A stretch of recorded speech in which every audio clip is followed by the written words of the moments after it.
What up, Fight World? It's the mighty mean Joe Frazier coming to you live again with another episode of Fist Physics. Today we're here to talk about Danny Swift Garcia versus Robert The Ghost Guerrero going down January 23rd, I believe the date is. This is a PBC Al Heyman fight, a stable fight between these two champions. Now, first we're going to take a look at Danny Swift Garcia, who's coming in with a record of 31-0. He's undefeated. He has an O. 18 KOs. Danny standing at 5'8" with a 68-inch reach, and most notable win is against Amir King Khan, who he KO'd in the mid-rounds. Robert the Ghost Guerrero, this great champion.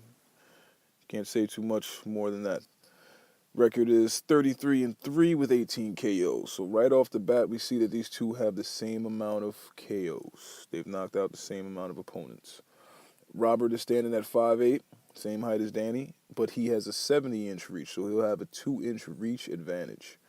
Rob's most notable win is going to come against Andre Berto, and he's been involved with two other big fights, but he lost those fights, and that was one to Keith Thurman and two to the great Super Hall of Famer Floyd Mayweather.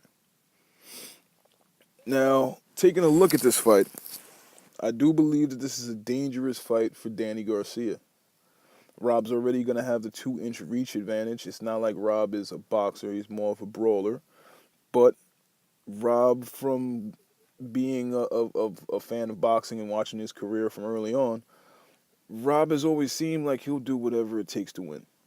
One of his special moves that he seems to like to do, he shoots a jab, and he'll hook his hand behind the opponent's head and literally pull the opponent into his left.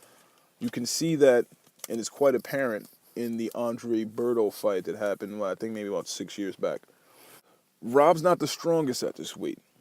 He's originally a featherweight who's moved up rather quickly, too. Within like the course of maybe 2 or 3 years, he moved up to welterweight. So right now, he's technically a blown-up welterweight. He's at the twilight of his career, and a bad loss here, could definitely force Rob into early retirement. Now, looking at this fight, I'm going to say that Danny Garcia would do best to box outside.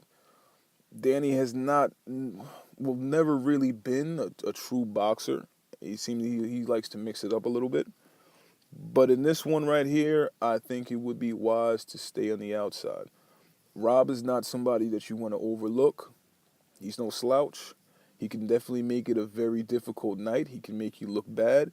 And fighting this guy on the inside could be fatal for Garcia. I don't think that he'd be able to stand in the pocket and trade off like Thurman was. Thurman is slightly bigger. So I believe Thurman can actually make 154, which is super welterweight, light middleweight. So you're talking about a junior middleweight who can really make 147. He's a bigger guy. He can take the punches a little bit better. My advice would be to Danny Garcia to follow the Floyd Mayweather blueprint. Floyd Mayweather defeated Robert Garcia relatively easy. And it seemed like Rob didn't have an answer for a guy who was simply going to box him on the outside. So, taking a look at this fight, I don't think Danny Garcia is going to be able to box from the outside. I think these two are going to go straight forward, smack into each other. It's going to be a grueling night. I'm still going to say Danny Garcia, the younger, fresher fighter, he's going to win maybe by decision. I don't see Rob going down. Rob has never been knocked out. Pretty much has a solid chin, even at a blown-up weight, a welterweight. So I don't see him getting knocked out at all. But he can make it a very difficult night. So stay tuned, folks. We're looking forward to this fight coming up at the end of this month. I'm going to hit you guys with another episode of Fist Physics and break down this Sergey Kovalev-Pascal fight and what that means for the light heavyweight division, as far as him looking forward to him facing off with Andre Ward and Adonis Stevenson. All right, folks.